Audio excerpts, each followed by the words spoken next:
अजोऽपि सन् अव्ययात्मा भूतानामीश्वरोऽपि सन् प्रकृतिं Swan धिष्ठाया संभवायात्ममायया. Today we shall be discussing Bhagavad Gita chapter 4, shlok number is 6, and the chapter entitles Transcendental Divine Knowledge.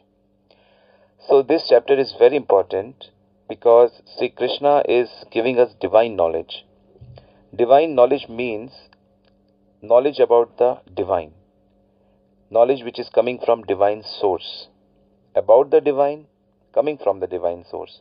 So Krishna is divine, and the knowledge which he is giving is divine, and it is a rare opportunity for us in our lifetime that we are reading Bhagavad Gita, that we are hearing Bhagavad Gita, because this is a very great knowledge.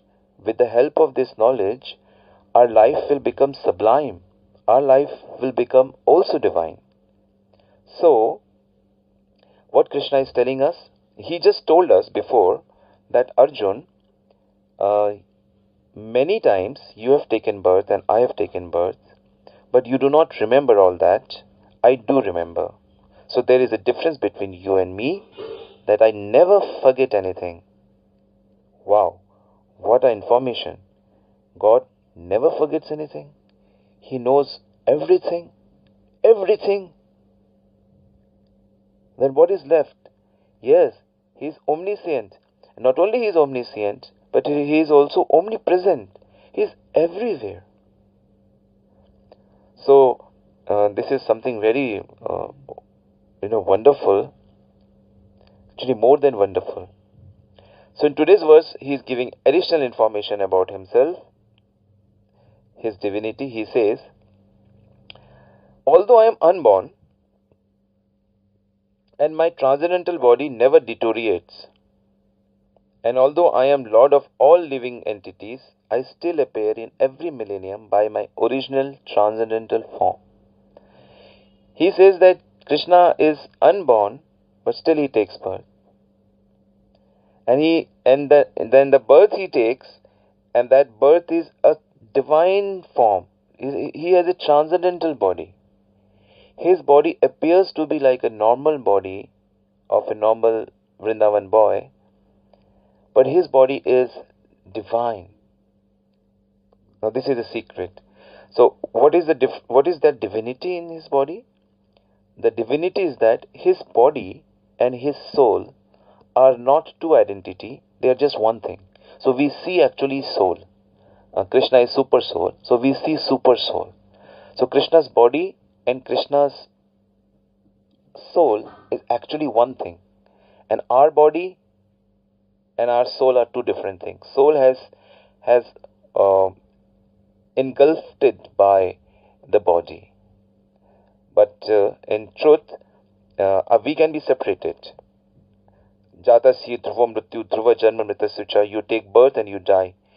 You grow old and we just change bodies. But Krishna never changes body, because his body is going to change. He is just in his transcendental form. There is no difference between body and soul. So body is going to change.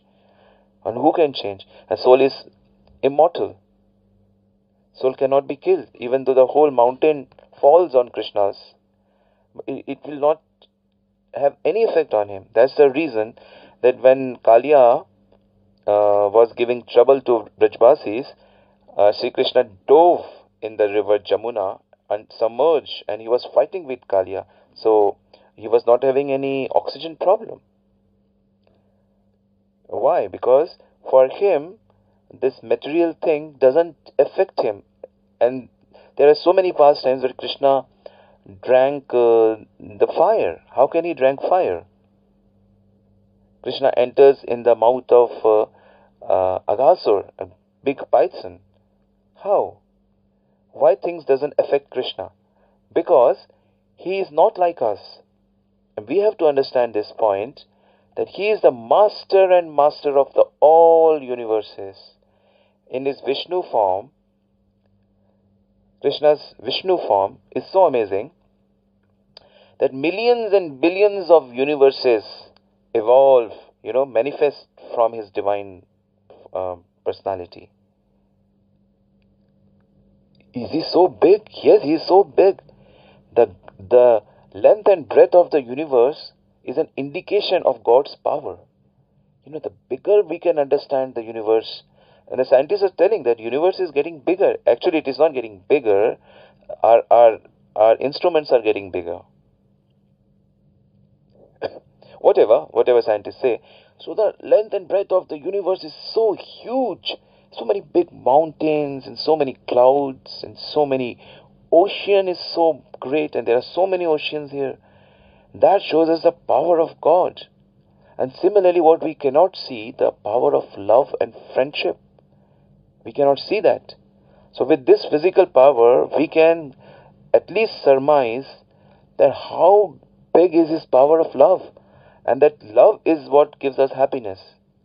So his happiness giving dimension is even bigger than his physical manifestation of objects. His loving propensity is much, much, much more. This is the understanding we should have, and that's why he is saying that even though I'm Lord of all, but I appear with the help of my internal energy in this world. Why he appears? He appears because of love. He appears because of his causeless mercy. He appears to lift us up.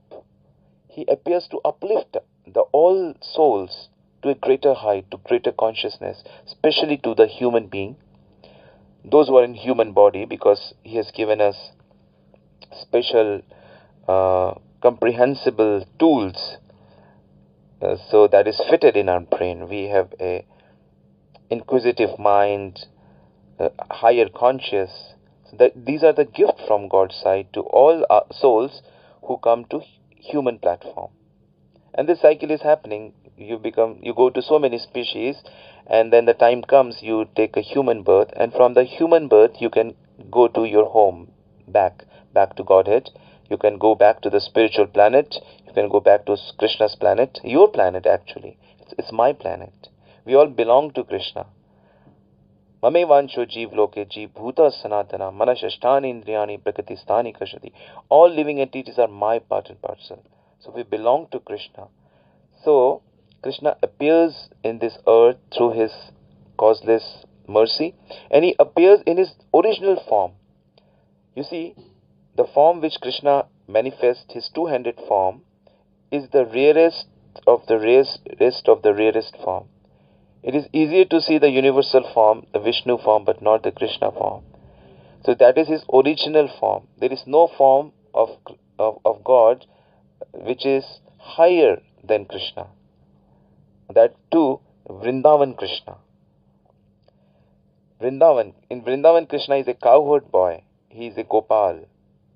He takes care of the cows. He plays his flute. He dances with gopis. He plays with his friends. He troubles his aunties and mother, and he's a boy. He's a 15 years old boy who is enjoying so many transcendental pastimes. Actually 12, 13 years. In Vrindavan he has many stages or ages of leelas. So the idea is that why he appears in his original form, so that our mind get attracted to the topmost form of the Lord. So if our mind becomes attached to the topmost form of the Lord, the topmost form of the Lord is Sri Krishna, that is the ultimate reality. So we get maximum benefit, we get maximum happiness. So the maximum happiness is loving Krishna. And while loving Krishna, Krishna gives vision to see him in everybody's heart also. Not just imagination, directly. Yomam pashyanti sarvatra, sarvatra chamai pashyami. One who tries to seize me, I am everywhere. He is never lost to me, I am never lost to him. Tasyam na pranashyami, sachamena pranashyati. He is never lost, and nor I am lost to him. So we are always one. That kind of power is given by Krishna to his devotee. And actually, it is not a power given, it is the normal situation of his soul in his original position. So, Krishna's body is not different from our his soul. His soul and his body is same, just like his name and his body is same. His qualities and his body is same.